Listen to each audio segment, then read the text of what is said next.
పోయిన సంవత్సరం meetings Sunday ముందుగానే మనం ప్రార్థన పెట్టుకున్నాం కదా ఫోన్లో. అలా ఈసారి కూడా ఈ రోజు నుంచి 9 గంటలకి అందరం ఫోన్ కలుపుతాము. అందరూ 9 గంటలకి ఫోన్ చేసుకుని ఫోన్లో ప్రార్థన చేయాలి. సరేనా? 9 గంటలకి అందరు ఖాళీగా ఉంటారా? ఉంటారా? అయితే మనిషి 9 గంటల పని అవుతుంది, ఫోన్ చేస్తాను. నైట్ పని చేసుకుని కూర్చొని పోయినసారిలాగా అందరం స్త్రీలంగా మీటింగ్స్ అన్ని విషయాలలో మరి ఇంపార్టెంట్ ఏమంటే ప్రార్థన. సరేనా? మన ఏర్పాటు విషయమై మనం మీటింగ్స్ దేవుని పైమాదంగా జరిగినట్లు మనం ఈ 2 నెలలు ప్రార్థన జరగడం మీటింగ్స్ అయిపోయిన తర్వాత. సరేనా? ఓకేనా? సరే, ఇది స్త్రీల పరిచయలో దేవుని వాక్యం కదా, దేవుడు ఏం మాట్లాడతాడో దేవుని మీద ఆధారపడడం. అందుకను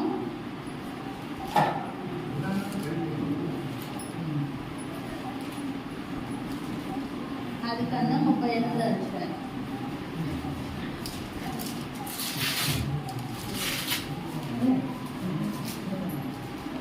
అది కన్నా 38 అధ్యాయం. ఈ అధ్యాయం మొదటి నుంచి 30 వచనాలు ఉన్నాయి. ఈ 30 వచనాలు చదివితే మనకు టైం అయిపోతుంది, మనకున్నది కొంచెమే కాబట్టి మనం అక్కడక్కడ వాక్యాన్ని గమనిస్తూ ఉంటాం. అయితే ప్రస్తుతానికి 38 అధ్యాయం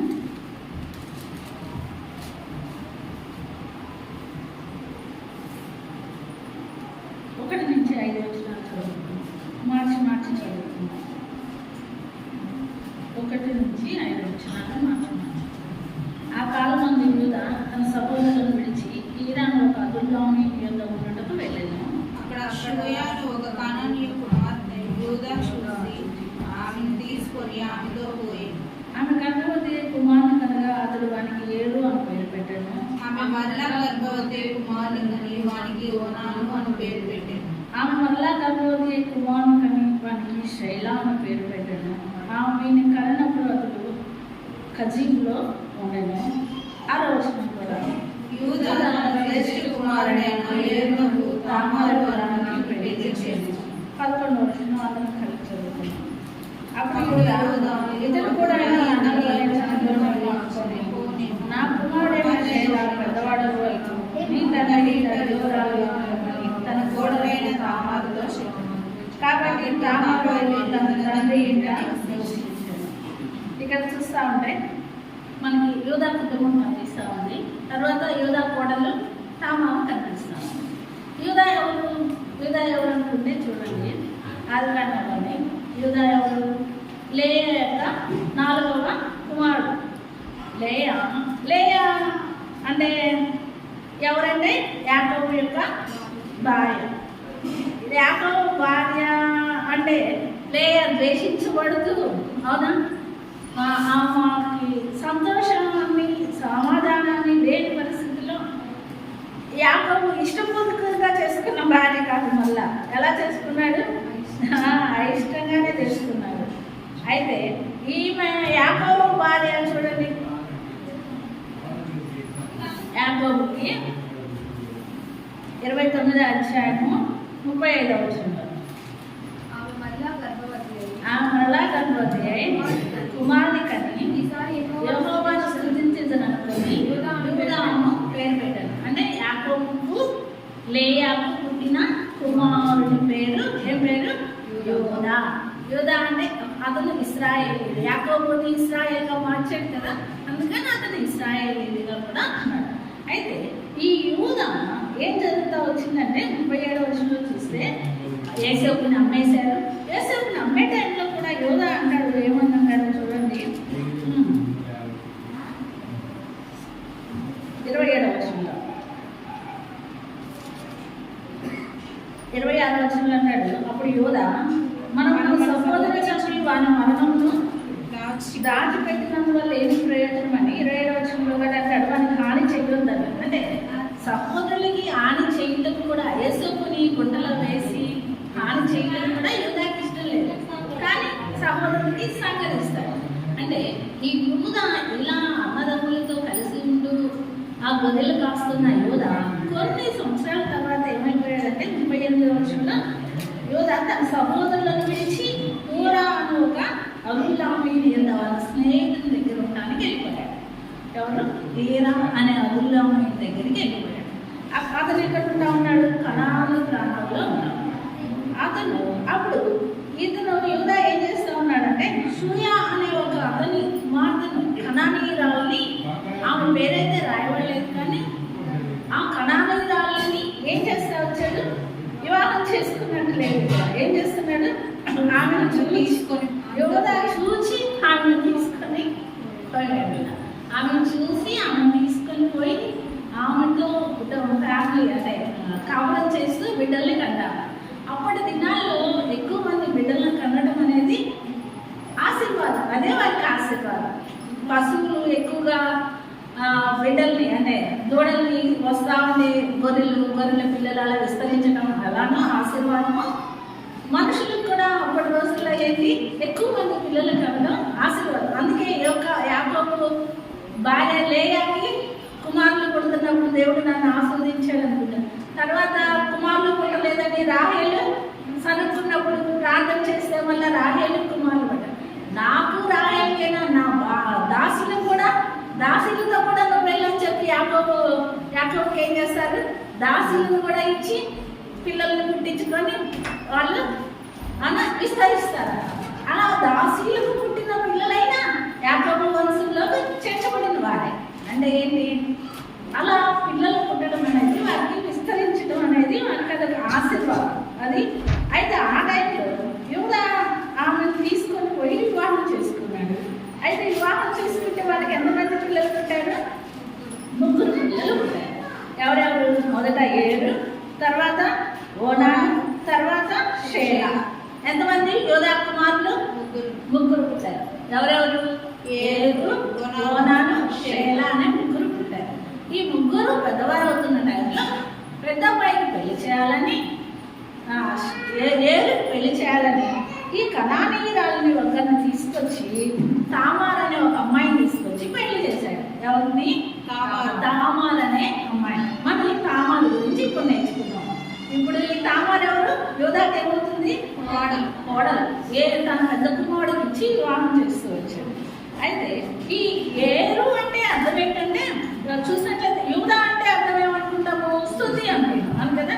తన ఇంటిలో ఎప్పుడు స్తుతి ఉండవలసింది. కానీ తను ఏం చేస్తా వచ్చాడు?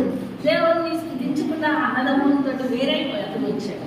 అయితే వేరైపోయి తను చేస్తున్నది ఏంటో చూస్తూ ఉన్నట్లయితే తను ఎక్కువగా శరీర సంబంధమైన ఆశలను కోరుకునేవాడుగా ఉంటా ఉన్నాడు. అయితే ఈ యొక్క కనాను కుమార్తెని పెళ్లి చేసుకున్నప్పుడు పుట్టిన 7 అంటే అర్థం ఏంటంటే మెలకువ కలవాడు. ఓనాను అంటే సత్తువు కలిగినవాడు, బలం కలిగినవాడు. షేలా అంటే గర్భం నుండి తీయబడినవాడు, అంటే చిగురించిన అనుభవం కలిగినవాడు. ఇలాంటి పేర్లు కలిగిన వారుగా ఉన్నారు. అయితే ఈ యొక్క ఇలాంటి అనుభవంలో ఉన్న వీటిని దేవుడు ఆ పెద్ద అబ్బాయికి ఎవరి నుంచి చేశాడు? తామార్ నుంచి చేశాడు. ఈ తామార్ ఎవరు? కనానీయురాలు. కనాన్ ప్రాంతం ఎలాంటిదని? కనాన్ ప్రాంతం మంచి పండ్లు పాలు ప్రవహించే దేశమైన అవునా? అక్కడ ఉన్నదంతా అపవిత్రత ఏంటి? కాముకత్వం. అక్కడ ఉన్నదంతా ఏంటి? విగ్రహాలు. అలాంటి ప్రాంతంలో ఉంటున్నారు ఎవరు? యూదా కుటుంబం. అవును కదా? ఎలాంటి వాళ్ళు ఉంటున్నారు? ఎలాంటి వారు వాళ్ళందరూ? ఎందుకు వాళ్ళంతా అలా ఉన్నారు? వాళ్ళంతా విగ్రహాలు. ఇశ్రాయేలీయులు కనాను దేశాన్ని ఇస్తానన్నాడు. ఆ ప్రాంతంలో వాళ్ళందరినీ కనానీయులందరినీ వెళ్ళగొట్టి ఆ ప్రాంతాన్ని ఇస్తానన్నాడు. కానీ వాళ్ళందరినీ వెళ్ళగొట్టే టైంలో యూదా వారే ఏం చేశారు? ఒక్కొక్కరిని వివాహం చేసుకుని ఇశ్రాయేల్ అందరూ కుటుంబాలు ఏర్పాటు చేసుకుని వాళ్ళు పూర్తిగా వెళ్ళనీయలేదు. అయితే ఈ భార్యల ద్వారా వీరేం చేస్తారు? పూర్తిగా విగ్రహానికి లోక సంబంధమైన ఆచారాలకి వాళ్ళు కూడా చేసేవారుగా ఉంటున్నారు. అయితే ఈ యొక్క తామారును తీసుకొని చేసినప్పుడు ఈ తామారు అనే వాళ్ళైతే బైబిల్లో మనకి ఎంతమంది ఉన్నారంటే 3 ఉన్నారు. తామారులు అనే పేర్లు ఎంతమందికి ఉన్నాయి బైబిల్లో? 3 ఉంది. మొదట చూసినట్లయితే ఎవరు ఉందో చూద్దాం. చూడండి, యోధా కోడలు ఒక తామారు. తర్వాత అబ్షాలోము. చూడండి, అబ్షాలోము 2వ సమయాలు 13వ అధ్యాయము 2వ సమయాలు 13వ అధ్యాయం 1 నుంచి 22 నుంచి చూస్తే అబ్షాలోము చెల్లెలు ఈ అబ్షాలోము చెల్లెలంటే ఏంటి? అబ్షాలోము ఎవరు? మొదటి గ్రంథం మూడో అధ్యాయం 9వ వచనంలో ఉంది, దావీదు కుమారుడే అబ్షాలోము. దావీదుకు పుట్టిన కుమార్తె తామారు. అందుకని అబ్షాలోము చెల్లెలుగా దావీదు కుమార్తెగా ఉంటుంది. ఇప్పుడు ఈమె ఒక తామారు. మళ్ళా చూసినట్లయితే 2 సమూయేలు 14వ అధ్యాయము 27వ వచనంలో అబ్షాలోము కుమార్తెగా కూడా ఉంది. అబ్షాలోము చెల్లెలుగా ఉంది. అబ్షాలోము కుమార్తెగా కూడా తామారు చెల్లెల మీద ప్రేమ పొంది కుమార్తెను కూడా తామారని పెట్టుకున్నారు. ఇప్పుడు యోధా కోడలు తామారు. అయితే 3 తామారులు. ఈ తామారు గురించి ఎక్కడెక్కడ రాయబడిందో చూస్తే మత్తయి సువార్త 1వ అధ్యాయం చూడండి. మత్తయి సువార్త 1వ అధ్యాయం 3వ వచనం. మత్తయి సువార్త 1వ అధ్యాయము. యూదా తామారునందు పెరేసును జెరాహును కనెను. చాలు. యూదా ఎవరినందు ఎక్కడ ఉంది పేరు? ఏది గ్రంథం? 1వ అధ్యాయం 1వ వచనంలో. 1వ అధ్యాయం 1వ వచనంలో అబ్రాహాము కుమారుడు దావీదు కుమారుడైన యేసుక్రీస్తు వంశావళి. యేసుక్రీస్తు వంశావళిలో ఇప్పుడు ఈమె పేరు రాయబడింది. ఎవరు పేరు? తామారు పేరు. ఇక్కడ తామారు పేరు రాయబడతా ఉంది. లేదా కోడలని అన్నమాట ఈమె. అయితే కాదు, చూడండి రూతు పుస్తకం చూడండి. రూతు పుస్తకం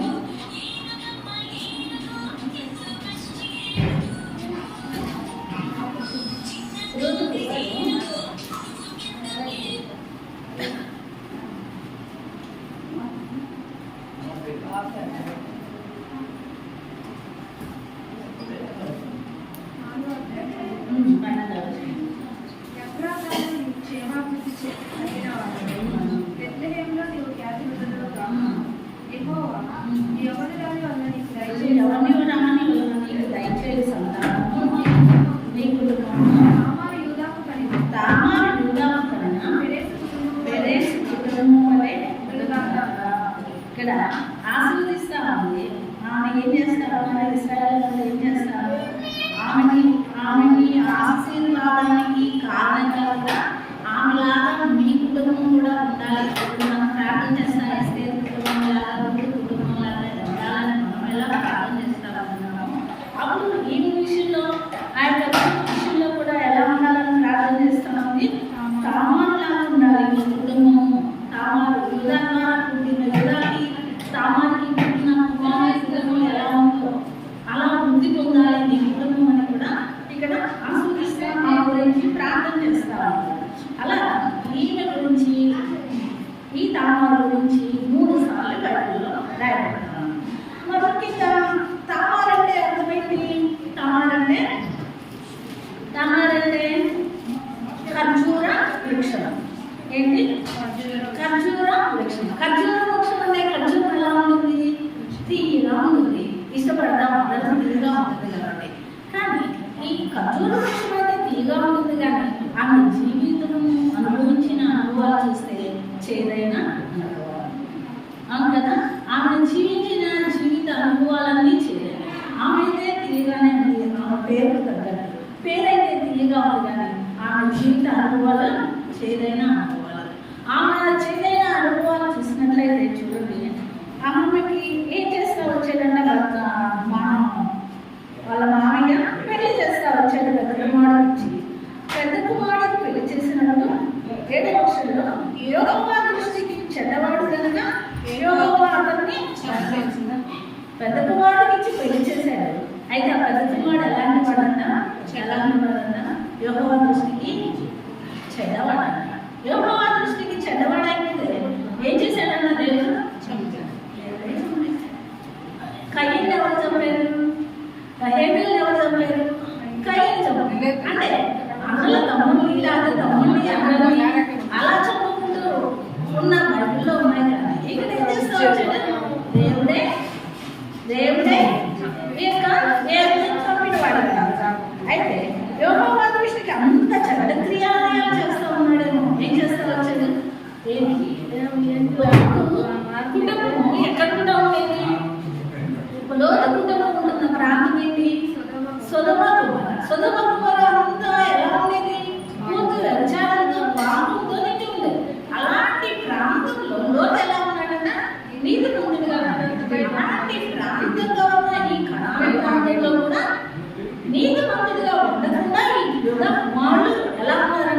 దేవుని దృష్టికి చెడ్డవారిగా ఉన్నారు. యూదా దేవుని యొక్క స్థుతికో దేవుని యొక్క వంశాలలో చేర్చబడిన యూదా కుమారుల యొక్క జీవనంలో వస్తే వీళ్ళు ఎలా ఉన్నారంట? దేవుని దృష్టికి చెడ్డవాడు. ఈ చెడ్డవాడైన వల్ల ఆ నీటి పరులైన చెడ్డ ప్రాంతంలో అంటే సొదొమ ప్రాంతంలో లోతులు లాక్కొచ్చి ఆ ప్రాంతాన్ని బయటికి తీసుకొచ్చి విడిచిపెట్టినట్టు కాపాడటానికి కూడా అవకాశము ఈ ఏరుకి లేనంత చెడ్డవాడైంది. అందుకే ఏమైపోయాడు ఏరుని? దేవుడు చంపేస్తూ వచ్చాడు. అయితే అక్కడ చంపేసినప్పుడు అక్కడ ఏం జరుగుతుందంటే 8వ వర్షంలో అయితే ఏమంటామన్నాడంటే తన 2వ కుమారుడితోటి, అయ్యా ఓనాను అన్నయ్య చనిపోయాడు, అందుకోసం మనకి ప్రార్థన గ్రంథంలో ఉండాలి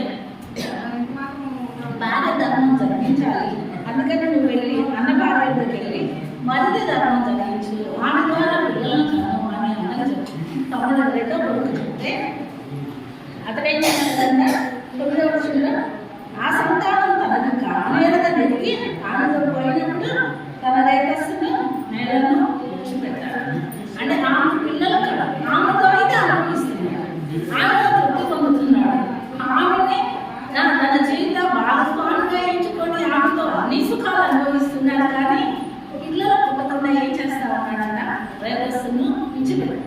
ఇక్కడే తయారైందేమో ఒకవేళ ఈ పాపకార్యాలు ఏంటి?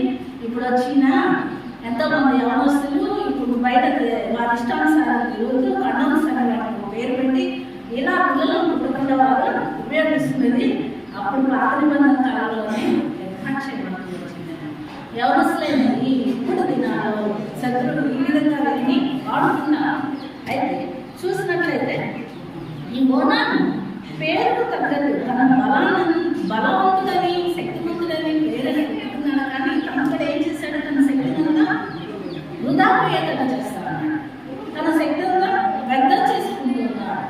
అంటే తన ద్వారా తన కుటుంబాన్ని వృద్ధి పొందించుకోవడానికి రామానుగా ఏమాత్రం ఇష్టపడని వాడిగా ఉంటున్నాడు. తనతో ఎంతో సంతోషాలు అనుభవిస్తున్నాడు, తృప్తి పొందుతున్నాడు, తన కామాన్ని తీర్చుకుంటున్నాడు, తను ఆమెతో ఉంటున్నాడు. కానీ సంతాన వృద్ధి కోసం తన మాత్రము వృద్ధి ప్రయాసపడాలి. అది దేవునికి ఇష్టంగా లేదు. చూడండి ఎలా ఉందంటే 10వ వర్షంలో అతను చేసినది చెడ్డది కనుక ఆయన అతను కూడా వ్యవహారం చేసింది చెడ్డది కాబట్టి ఏం చేశాడు? అతను కూడా చంపేశాడు. అతను కూడా దేవునికి చెడ్డగానే చేశాడు. ఎవరితను? యూదా 2వ కుమారుడు. ఈ 2 కుమారులు ఇప్పుడు ఏమైపోయారు? ఏరు ఓనాని 2 కుమారులు చంపి ఉన్నదెవరు? షేర్ అనే అతను ఉన్నాడు. అతన్ని పిలిచి పెళ్లికి ఇవ్వడానికి యూదా భయపడి మనం 11వ వచనంలో చదువుతున్నట్టు ఇతడు కూడా చచ్చిపోతాడేమో అని అనుకున్నాడు. అనుకుని ఇతన్ని కూడా చచ్చిపోతే నాకు ఎలా పిల్లలు ఏం చేస్తా వచ్చాడంటే, అమ్మా కోడలు పిలిచి, అమ్మా వీడు చిన్నవాడు పెళ్లి వయసు రాలేదు, వాడు పెద్దవాడు అయ్యేంత వరకు నువ్వు వెళ్ళి మీ అమ్మగారింట్లో అప్పుడు నేను తీసుకొచ్చి పెళ్లి చేస్తానని ఏం చేశాడు? కోడల్ని తన అమ్మగారింటికి పంపించాడు. సరే మామని గౌరవించి ఏం చేస్తా వచ్చింది? తన పుట్టింటికి వెళ్ళిపోయినంత వరకు చూస్తాం. అయితే ఇక్కడ ఏం జరుగుతుందంటే కోడలని అక్కడ పంపించడానికి చేయకుండా యోధ ఏం చేస్తా వచ్చు? యోధ ఏం చేయాలి? తన దగ్గర ఉంచుకొని వాడు పెద్దవాడయ్యేంత వరకు తన దగ్గర ఆమె వల్ల కోడలని అలా పంపించుకున్న తన దగ్గర ఉంచుకోవాల్సింది, విధవరాలుగా కాకుండా ఉంచుకోవాల్సింది. కానీ ఇప్పుడు ఆమె ఎలాంటి పరిస్థితి అయింది? విధవరాలుగానే పంపించాడు. ఆమె వైద్యమే వస్త్రాలు ధరించి ఇప్పుడు యవనస్తులైన ఈమె ఇద్దరు పెళ్లి చేస్తే 2 భర్తలు చనిపోయిన ఈమె ఒంటరిగా తన పుట్టింటిలో విధవరాలుగా ఎంతో మానసిక వేదన చెందుతుందగా ఉంటారు. అవును కదా? అయితే ఈమె ఎక్కడ ఏ ప్రాంతంలో కనానీయురాలు కదా. ఈ కనానీయురాలు భర్త లేదు, ఆమెను అడిగేవాళ్ళు లేదు, ఆమె ఇష్టానుసారం జీవించవచ్చు. అవునా? ఇక్కడున్న వాతావరణం ఎలాంటిది? పాపం ఇష్టమైన ప్రాంతం, కామ తక్కువగా ఉన్నది. అంటే ఎంతమంది యవనస్తులు ఆమె చుట్టూ వెంటాడవచ్చు. కానీ ఎలాంటి పరిస్థితుల్లో కూడా ఆమె ఎవరిని వెంబడించారు. ఏంటంటే పోయేసి ఏ పొలాన్ని ఏంటంటే ఏ పొలంలో వేసుకోవాలి, నా పొలంలో వేసుకోవాలి. గురువులు కూడా ఏ పొలాన్ని అంటే ఎవరిని ఆశ్రయించలేదు, ఎవరి దగ్గరికి వెళ్ళలేదు, ఎవరిని న్యాయం పోలేదు, ఏమీ చేయలేదు. కానీ ఒకవేళ తన యూదా కుటుంబంలో గొడవగా వచ్చిన తర్వాత యూదా యొక్క కుటుంబ పరిస్థితులు కుమారుడు అయిపోయాడు. తన యొక్క తండ్రి కుటుంబం, యూదా తండ్రి కుటుంబాన్ని తన ప్రాణాలు అంటే యూదా అన్నదమ్ములని, యూదా తమ్ముల్ని వాళ్ళందరినీ గమనించి ఉండొచ్చు. అవును కదా? యూదా తండ్రి ఎంత ప్రార్థన పడడం, వారు ఎలా నడిపించబడుతూ వచ్చారో ఆ యొక్క ప్రాంతానికి అనేది ఇవన్నీ యూదా గ్రామాలు గమనిస్తూ ఉండొచ్చు వారి కుటుంబ విషయాలు. అందుకని తను కూడా అంటే యూదా యొక్క తల్లి లేయ బిడ్డల కనడానికి, లేయ కంటమే కాదు దాసి నుంచి కూడా పిల్లల కనడానికి ఎంత ప్రయాసపడుతాం. అంతేకాదు పెద్దవాడైన రూబేను పుత్ర వృక్షాలను తీసుకొచ్చి ఐదుని కూడా పిల్లలు కనడానికి లేయ ఆశపడుతూ వచ్చింది. తన కుటుంబాన్ని వృద్ధి పొందించుకోవడానికి లేయ అంటే ఈ యొక్క యూదా తల్లి ఎంత ప్రయాసపడిందో కూడా ఆమె చూస్తూ గమనించి ఉండొచ్చు. అవన్నీ అంటే వారి యొక్క అంటే సహజంగా మనం వేరే కుటుంబం వెళ్ళినప్పుడు అత్తమామల గురించి, వారి యొక్క తాతల గురించి అలా తెలుసుకున్నట్టు యూదా ఇంటిలో వచ్చిన తాతలు కూడా ఈ ఇంటికి చాలా తెలుసుకున్నారు. అప్పుడు తను కూడా ఆ కుటుంబంలో నేను కూడా వంశాభివృద్ధి చెందడానికి దేవుడు నన్ను ఇక్కడ పంపించేటప్పుడు ఒక అన్యురాలైన ఆమె అన్య సంబంధమైన వాటి వైపు చూడకుండా ఆ యూదా తల్లి తండ్రి ఆరాధించిన దేవుడి వైపు చూస్తా వచ్చింది. అందుకేమో చూడండి ఆమె ఏం చేస్తా వచ్చిందో చూడండి. కొన్ని సంవత్సరాలకు చూసినట్లయితే 12వ వర్షంలో యూదా భార్య చనిపోయింది. సూయా కుమార్తె ఏమైపోయింది? చనిపోయింది. అప్పుడు ఒంటరైపోయాడు. ఇద్దరు కుమారులు కోల్పోయాడు. ఉన్నది ఒక కొడుకు. అయితే ఆ టైంలో ఏం జరుగుతా వచ్చిందంటే గొర్రెల బొచ్చు కత్తిరించే వారి ఎదురుకి వెళ్తా వచ్చింది. ఈ గొర్రెల బొచ్చు కత్తిరించి వారి ఎదురుకు వెళ్ళినప్పుడు ఏం జరుగుతుందో మరి వచ్చేవారు ధ్యానం. ఎందుకంటే రంగమైంది కథలాగా చెప్పారు.